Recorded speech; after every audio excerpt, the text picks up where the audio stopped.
Viewers, আজ আপনাদের কচু শাক ভর্তা করে দেখাবো। আর কচু শাক এরকম করে ভর্তা করলে খুবই সুস্বাদু হয়। আমি এখানে অনেকগুলো কচু শাক নিয়েছি। ভিউয়ার্স, 1 গামলা পরিমাণ আমি এখানে কচু শাক নিয়েছি। আর কচু শাকগুলো আমি মাঝখানে কচি পাতাগুলো নিয়েছি, এগুলো এখন আমি ছোট ছোট টুকরো করে নেব। আমি কচু শাকগুলো ছোট ছোট টুকরা করে কুচি করে নিয়েছি। এখন আমি এগুলো ধুয়ে নিংড়িয়ে নিব। ভিউয়ার্স, আমি 1 গামলা কচু শাকের জন্য এখানে হাফ কাপ পানি গরম করে নিয়েছি। আর এখানে আমি লবণ দিয়ে নিচ্ছি, অল্প পরিমাণ লবণ দিব। ভিউয়ার্স, পানিটা ভালোভাবে গরম করে নিতে হবে লবণ দিয়ে। আর এখানে আমি দিয়ে দিচ্ছি কচু শাকগুলো। পানিটা ভাপ ওঠার পর, একদম বলক ওঠার পর কচু শাকগুলো দিয়ে দিতে হবে। সবগুলো কচু শাক আমি এখন দিয়ে দিচ্ছি।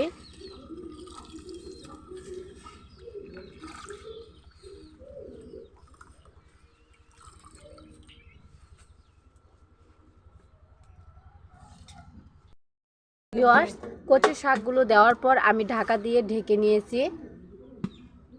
আমি এভাবে 2-3 মিনিট সময় জাল করে নিব। ভিউয়ার্স, আমি অল্প একটু লবণ দিয়ে কচু শাকগুলো ভাপ দিয়ে নিচ্ছি। আর এখানে আমি শুকনা মরিচ ভেজে নিয়েছি। আর শুকনা মরিচ দিয়ে আমি কচু শাক ভর্তাটা করব, তার জন্য শুকনা মরিচগুলো আমি ভালো করে কালো করে ভেজে নিয়েছি। আর এখানে আমি দিয়ে দিয়েছি লবণ দিয়ে এই শুকনা মরিচগুলো আমি ঘষে মিহি করে নিব।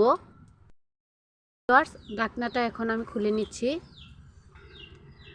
দেখেন, আমার কচু শাকগুলো কিন্তু ভাপ হয়ে গিয়েছে। এখন আমি 1 বাটি পেঁয়াজ কুচি করে রেখেছি, এই পেঁয়াজ কুচিটা দিয়ে দিচ্ছি। আরও রেখেছি রসুন, আমি কোয়াগুলো আস্তে আস্তে রেখেছি, কোয়াগুলো কিন্তু আমি কুচি করিনি, এগুলো আমি এখন দিয়ে দিচ্ছি।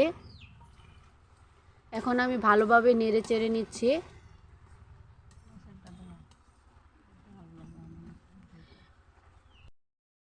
শুকনো মরিচগুলো আমি মিহি করে গুঁড়ো করে নিয়েছি লবণ দিয়ে, সেগুলো আমি উপরে ছড়িয়ে দিলাম।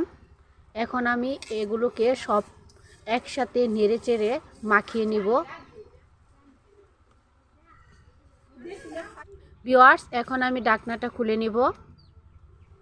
আবারও কিন্তু আমি 2 থেকে 3 মিনিট সময় ঢাকনা দিয়ে ঢেকে পেঁয়াজগুলো রসুনগুলো সিদ্ধ করে নিলাম। আর এটাকে আমি নেড়ে চেড়ে নিচ্ছি।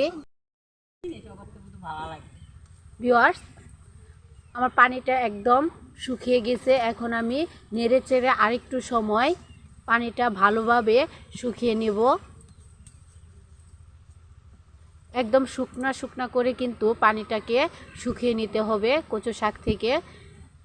আর এখন কিন্তু আমি ঢাকনা দিয়ে ঢাকবো না, কচু শাকগুলো একদম শুকনো শুকনো করে নিব। একটু হালকা হালকা নেড়ে চেড়ে দিব। এখন কিন্তু আমি এটাকে আর গলাবো না, একদম শুকিয়ে নিব পানিটা, তারপর আমি এগুলো গলিয়ে নিব। ভিউয়ার্স, এখন আমি হাতা দিয়ে কচু শাকগুলো ভালোভাবে গলিয়ে নিব। দেখেন, এভাবে কিন্তু হাতা দিয়ে ভালোভাবে গলিয়ে নেবেন, একদম মিহি করে নিব, একদম যাতে ভর্তাটা স্মুথ হয় সেইভাবে কিন্তু কচু শাকগুলো গলিয়ে নিতে হবে। ভিউয়ার্স, আমার কচু শাকগুলো একদম স্মুথ করে গলানো হয়ে গিয়েছে। এখন আমি তেল দিয়ে বাগার দিয়ে নিব। ভিউয়ার্স, আমি কচু শাকগুলো বাগার দেওয়ার জন্য আরেকটি কড়াই বসিয়ে নিয়েছি।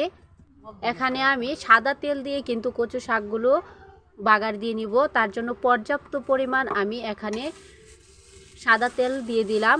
আর এখানে দিয়ে দিব আমি কালিজিরা। আমি এখানে কালিজিরাগুলো দিয়ে দিলাম, কালিজিরাগুলো একটু আমি ফুটিয়ে নিলাম। আর এখানে আমি দিয়ে দিচ্ছি কচু শাকগুলো। গলানো কচু শাকগুলো দিয়ে এখন আমি নেড়ে চেড়ে নিব তেলে।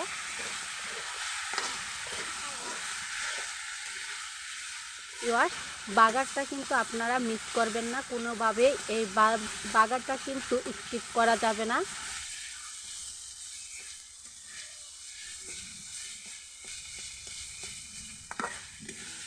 ভিউয়ার্স, এখানে আমি দিয়ে দিব লেবু পাতা, কয়েকটি লেবু পাতা এখন এই শেষ পর্যায়ে আমি দিয়ে দিলাম। লেবু পাতাগুলো কিন্তু আগে দেওয়া যাবে না, একদম শেষ পর্যায়ে দেওয়া লাগবে। আগে বাগারের পরে কিন্তু আমি লেবু পাতাটা ব্যবহার করলাম, আপনারা কিন্তু এইভাবেই লেবু পাতাটা ব্যবহার করবেন। এখন কিন্তু আমি নামিয়ে নেব। হয়ে গেল আমার কচু শাক ভর্তা। ভিউয়ার্স, একদম পারফেক্টভাবে আমার এই কচু শাকের ভর্তাটা হয়ে গেল। অবশ্যই কিন্তু এইভাবে এই কচু শাক ভর্তাটা করে খাবেন। আর কেমন হলো কমেন্ট বক্সে মতামত লিখে পাঠাবেন। আর আমার ভিডিওটি ভালো লাগলে অবশ্যই বন্ধুরা লাইক, কমেন্ট ও শেয়ার করবেন। আজ এই পর্যন্তই, সবাইকে ধন্যবাদ। আল্লাহ হাফেজ।